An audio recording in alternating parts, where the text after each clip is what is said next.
అలాగే ఎంత దారుణం అంటే ఎందుకు నేను అడుగుతా ఉన్నాను పోలీసుల్ని, ఎందుకు మీకు జగన్మోహన్ రెడ్డి గారు టూర్ అంటే ఎందుకు జగన్మోహన్ రెడ్డి గారు వస్తున్నారంటే ఎందుకు ఈ కూటమి ప్రభుత్వానికి అంత భయము?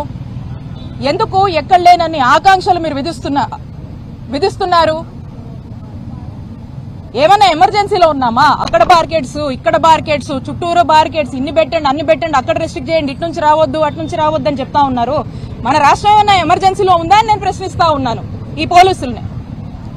కాబట్టి ఎట్టి పరిస్థితుల్లో మీరు ఎన్ని విధించినా, మీరు ఎన్ని ఆటంకాలు కల్పించినా జగన్మోహన్ రెడ్డి గారు రావటం ఖాయమని స్పష్టం చేస్తా ఉన్నాము. అలాగే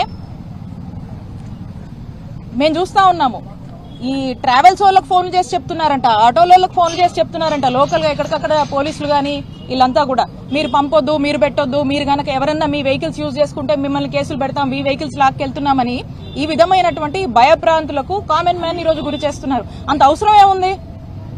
ఎందుకంత భయం? అంటే కూటమి ప్రభుత్వము ఫెయిల్ అవుతుంది, జనాదరణ అనేది ఈరోజు వైఎస్ఆర్ కాంగ్రెస్ పార్టీకి, నాయకుడు జగన్మోహన్ రెడ్డి గారికి పెరుగుతుంది. మీరు చేస్తున్నటువంటి అరాచక పాలన తట్టుకోలేక ఈరోజు జనం రోడ్డెక్కుతున్నారు.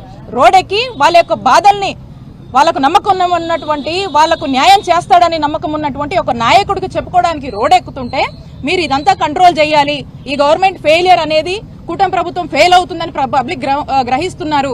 మంచి గ్రాఫ్ వస్తుంది, వైఎస్ఆర్సీపీకి ఒక గ్రాఫ్ పెరుగుతుంది. కాబట్టి దీన్ని మొత్తం కనపడకుండా చేయాలని చెప్పడానికే ఈ ఆంక్షలు విధిస్తా ఉన్నారు. ఖచ్చితంగా మేము చెప్తా ఉన్నాము, ఏదేమైనప్పటికీ రేపటి ప్రోగ్రాం జగన్మోహన్ రెడ్డి గారు వస్తున్నారు. ఇదే కాదు, ఇదే కుటుంబానికి కాదు, ఇలా అన్యాయంగా ఇలా ఏ ఇబ్బందుల్లో ఉండి ఎవ్వరు బాధపడినా అలాంటి కుటుంబాలకు ఇక్కడే కాదు రాష్ట్రంలో ఎక్కడైనా కూడా మన నాయకుడు జగన్మోహన్ రెడ్డి గారు ఖచ్చితంగా వస్తారు, పరామర్శిస్తారు, ఆ కుటుంబాలను ఆదుకుంటారు, అండగా నిలబడుతున్నారని చెప్తున్నాము.